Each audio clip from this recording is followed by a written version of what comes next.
Hey YouTubers, and welcome back to another episode here on ESGNet. And this is Kansas City Royals franchise. This is the Royal Court Insider, and we're looking into episode 20 here as we take a look here at the first two games of the American League Divisional Series between the Kansas City Royals and the Toronto Blue Jays. There you see the current brackets right now. You got the Angels going against the Rays, St. Louis going against San Diego, and Pittsburgh up a game against Atlanta. Of course, we played Atlanta last year in the World Series, and looks like there's those kind of heavy favorites right now in the National League. But for us, we are the heavy favorites on our side of the bracket, as we are going to be taking on we've been taking on against the Toronto Blue Jays. Now, the Blue Jays, we are up 2 games on them and getting ready to go to Game 3. As you see, Brendan Shipley and Aaron Sanchez will be on the hill for that game. You guys will see that game here soon. But if we go ahead and take a look here, just taking a look at some of the numbers here for the first 2 games of this series between these two squads, and what a series it has been for the Royals, as they have been pretty much the dominant team here in this postseason. Taking a look at some statistics here, you guys can just pause the video and check that out. But just briefly talk about some of the first 2 games, and really impressed how the Royals are playing, especially in game 1, where Hernandez only gave up a hit in that game, if I'm not mistaken, and really did a great job there. I think he had the no-hitter, I believe he had a no-hitter up till about the 6th or 7th inning in that first game, and a very impressive start for him in that first game of the series, and what a game it was there. And take a look at the home runs there, and there you see Adam Lynn, one of our biggest producers, but I think the guy that did the most damage there, here you see Moose, Mike Moustakas. Very impressive home run he had in, I believe, game 1 of that series. First at pitch and just everything was perfect for him, and he just sealed that, just clobbered that ball and just sealed it right away into the bleachers there, out to I believe right field. So a great start there for him, and if I'm not mistaken, he was pretty clutch during last season's World Series run there. So of course, there you got some guys there with some RBIs, and of course the Royals are doing very well in that department, not to mention runs. Take a look at there. We got a couple guys there with a run or 2. But for the most part here, it's been kind of a low-scoring game, which that's always nice.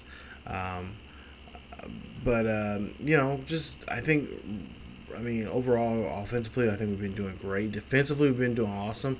Even though Reyes, now those steals are just, I think one of those steals are from our game from the first 2 games there of that series. The other 2 are from the wild card game. But I was really impressed how well we were keeping Reyes in check, along with Enjuan Carcion and Jose Batista. So I was about to say Joey Bat, but then I was like, no, it's Batista. So, but either one, you guys know who I'm talking about when I say that. But yeah, just a really great job there of really controlling. Really the first 4, I mean, you see the first 5 batters there in the lineup. Really, not giving them any ammunition. Or if we did, the pitching just did a great job of just keeping them, within the ballpark and nothing else. So just a really good go there for the Royals in those first 2 games. And now I'm just hoping that we can do the same here as we go up to the Great White North and play there at the Rogers Center and take on the Blue Jays there at home. So just kind of looking at some numbers here from the American League and what everybody else has been doing here so far. And again, you guys can pause the video there. Just kind of just some thoughts here with the this series so far. Very dominant series, both in all aspects of the game: pitching, fielding, and especially batting. So, of course, they are just seeing Felix there, his numbers there, and I mean, complete game. Did what he needed to do out there in the first game, and just was just overall dominant, like he has been all year long. I mean, he is the Cy Young winner for the American League, and next up we'll see the Rookie of the Year for the American League when it comes to pitching, and we'll see what he can do here in that game. What I'm looking forward to that game is I'm really hoping that we'll see Shipley have some really solid pitching. I'm hoping. At least talking to Ned Yosh and the pitching staff with them, they're hoping that they can get an early jump off, get an early lead, and attack the Blue Jays early and often as they can. Shipley, if I'm not mistaken here, I don't really have my sheet here with me, but. Shipley, for the most part here, I know for a fact that he has had a really good run protection in a lot of his games. There, they've pretty much had the first 2 or 3 runs within the before they get to the 5th inning, because you gotta be to get a quality win. You have to get 5 good innings. So he's usually got good run protection from the guys there from the lineup, and they really do a good job protecting the rookie there in that aspect of the game. He doesn't give up too much. I mean, he's had a couple of games there where he did show his colors there as a rookie, and he lost games there because of just not good pitching, not following through, and not just being ahead of the counts there. I know there was one game where he was behind the count quite often, and I think it was back in right before the All-Star break, where he was booted out within he had 3 rough innings, and Ned Yosh had to pull him out. So I'm hoping that we'll see the rookie that we've been seeing throughout the whole season, and that's the rookie that has been just playing just straight up dominant there on the hill, and showing that what he can do, and the reason why he became the Rookie of the Year for the American League. So just a great pitching there. I'm hoping, like I said, the bats will come alive early for us, so we can get that great run protection there for him. And I'm hoping too, like I said, get 5 good quality innings out of him. And if the score is up, and we get to the 5th inning, and he's got through the 5th inning and stuff, then there's be a good chance that we will go ahead and just give him the hook and bring in bring in Davis or Kelvin Herrera and guys like that. So that's what we're looking at least when I talked to Ned Yosh and like I said, the pitching staff there. That's what their game plan is coming into the game. Now, if he does, if he has a really great game where he's getting, he's got 10 strikeouts or more going into the after the 5 innings of there, then he more or less he deserves to be in the game, and we'll keep him in the game as long as we can until that we do see a sign of him getting in trouble there, especially against in Carcino and also Batista and those guys there in the 3, 4, 5 part of the order, the heart of the order there. So we're going to be monitoring him. We're going to watch his pitching count too, because that has been an issue here. Some couple of games there, he's pitched close to almost 70, anywhere from 65 to 70 pitches within 6 innings, and it's like, okay, we got to kind of get that pit, kind of slow him down, try to not necessarily try to strike guys out, but just try to put the ball in play, because he has a great defense backing him, and so we just got to help him on that way. Just let him know, hey, give up, just put the ball in play, and we can the defense can do the rest. Going into here now, we're just taking a look at some of the players. You see, Adam Lynn was one of the other players that was we think here just from the first 2 games here, we just think are doing great. And also Moose, like I mentioned there earlier, he had that great home run. Fonte, he might be an old timer. He's 33 years of age. I guess I wouldn't say he's an old timer, but he's been around for quite some time. He's played with the I remember the days when he played with the Indians.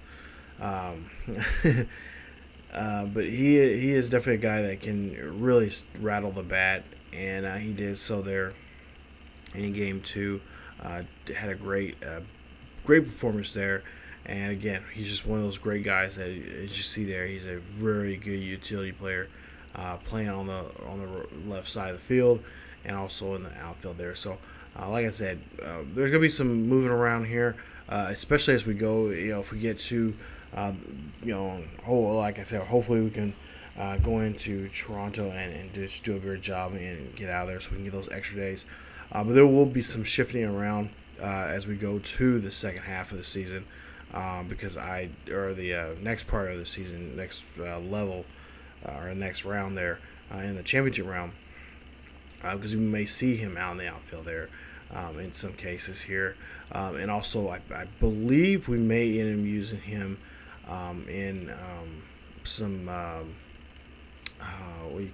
some areas, situations where we need still a base or two. So we've been working on that they've been working on that during practice actually, and they'll be kind of utilizing that, and also bunting is another issue that we've been trying to do, because the Angels they got a good pitching staff there. Don't knock on them. In real life they're having some struggles there. They've ups and downs like that. But in the playoffs, I've been looking at some of their numbers, and they got some pretty impressive numbers there. They've been hurting people on their way getting to the playoffs here. So right now, I believe they're just 2 games up on the Rays, and they'll be finishing up their final game here coming up. It's just like we were I think earlier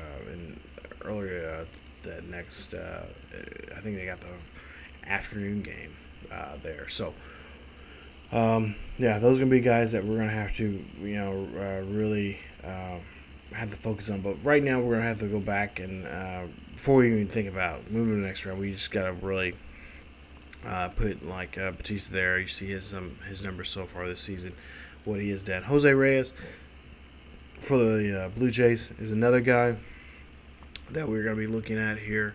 He didn't do too much base running against us. Like I said, he did get 1 steal, but for the most part, he's been kind of quiet. We've been keeping him locked down, and kind of keeping him at bay when it comes to running on us. If he has been on base. Because he'll go for a base hit any way he can. If he can drop a bunt, and he's really good at just doing a great job there, just to get a dead bunt ball into a foul or in fair territory. So that's something we're gonna have to look at, because now they will be home, and home cooking is always nice, and they'll do a good job there and make sure they get him in their front, especially on the base pass there, and really the fans backing him up. So those are some of the things right there. We're gonna have to worry with some of the players there. We just seen there. We're gonna have to kind of just focus in on coming up in this next game here, game 3, and this is basically the last game. This is this could be the last chance for the Blue Jays to come back. They have to win this game in order to keep the series alive, and to have a game 4 there at the Rogers Center. If we win, we move on to the next round, and that'll give us some time here against the Angels. So about probably roughly no more than maybe a day or two against them. So we'll have to see about that. King Felix, of course, will be, I believe he'll get on. He'll have about a couple days rest coming up between the two, between this divisional round and the championship round. We will go back and restart the order there, with the exception of we may end up instead of if we get the win this game 3, then game 3 of the next series, it'll be Butler. He'll start that instead of Shipley. We'll give Shipley some time off. We're also thinking. I'm also thinking maybe even splitting that with them between Butler and Shipley there for that series. There you see Danny Duffy had a great start there in game 2. Picked up a victory there, and of course he's been doing very well for us here throughout the season, of course, and going into the postseason, doing as well. So great pitching there from our guys, and it's just going to get better. And I'm just hoping it'll get even better here with Shipley, as we're looking to see him what he can do there. You see, get day 3 guy, and he will start in this one. Like I said, depending on how well he does in this one, he'll get another start in the next round. And I know I'm kind of getting ahead of myself here, but I'm hoping that we do sweep this series, because I really think a lot of fans there in KC will love to see him and Butler, do something that I don't think not too many teams can say. They have 2 rookie pitchers within the same season doing so well, and it's just been a good battle. It's been a very healthy competition between the two of them. Just they admit they're competing for a job. They're competing for a chance to be the next guy up, to take day 2 or day 3 in the rotation. So with Felix kind of having 1 and then going challenging Duffy for 2, it's gonna be a great. It's been a great year so far for pitching for us, for starting pitching for the Royals organization, and we've been lacking that here in the last couple of years. But Aaron Sanchez will be his first go here, as he's got his first year underneath the belt, and he is going to be in his first ever playoff game, and we'll see him in action. There you see a 4-seamer, a sliding curveball, and then a 2-seamer, and then of course a circle change there. It's going to be very interesting to see how we play against him. Doing the scouting report there, he heavily relies on breaking pitches there, if we can get the work to count enough where he has to pitch us fastballs there, then we have him. If his breaking pitches are on tap, then it will be a long night for us, and we're going to be prepared for that. And if we have to go to a game 4, and they take us in game 3, we'll tip the hat to them, and we'll fight on for the next one. So. But there you see some of the guys there for American League and National League there for the postseason. Not official winners yet, but those are some of the top guys there for both sides of the league, looking at trying to be the league MVP for both the American and National League. But there you see John Lackey, if necessary. If we go to game 4, it'll be John Lackey and Marcus Stroman there on that one. And that should be a good one, as Lackey, very, very, been in the league for a while. He's been in a lot of playoff games and knows what it takes to win playoff games. And of course, if necessary here, if we do have to go to a game 5, this winner take all here, it will be Eddie Butler taking on Drew Hutchison. This match right here, this is a match that I'm going to be. If we get down to that, that's going to be a match where all hands will be on deck, because Butler. He's a day 5 or day 4 guy. you know, day 4, day 5, depending on his temperament of the day or how he's feeling. But yeah, we'll be definitely watching him and definitely watching his pitch count, because he does have a high pitch. He does, you know, run his pitch count up pretty high there, and he does not like to come out in games where he's when that pitch count's high. He really wants to stay in there and fight, and especially if he doesn't have the run support. He's willing to go in there and just go after it and just you know, just try to take the game and just take over and just try to dominate, even if he is not having a good day at all. So we'll be definitely watching him during that series and during that game if we get to that point. But I'm really hoping that we don't have to worry about that going into this game. So game 3 coming up here. You guys will see that here very soon here on the channel, and it should be a great matchup. Brandon Shipley taking on Aaron Sanchez. Battle of the rookies here coming up, and we'll see them in action very soon here on ESGNet. So get ready for I believe episode 87 it is. Game 3 of the American League Divisional Series between the Kansas City Royals and the Toronto Blue Jays. So that is it for Royal Court here this week. I hope you guys enjoyed the video. If you have, please hit that like button. Also, don't forget to subscribe to the channel if you have not yet subscribed to ESGNet. Shame on you. Follows, you guys can subscribe and see, and make sure you hit that notification button there so you guys can be notified when videos are coming out, and enjoy our series here of the Kansas City Royals. Also, follow us on Facebook, Twitter, and Tumblr. Links are down below in the description, and you guys can follow us there on those social media platforms to get news on maybe some inside news on what's going on within the organization and what is going on with videos and such, and what's going on in sports gaming here on the channel and in real life. So thank you guys so much for watching. Keep your as I always say, keep yourselves really healthy, and I will see you guys next time.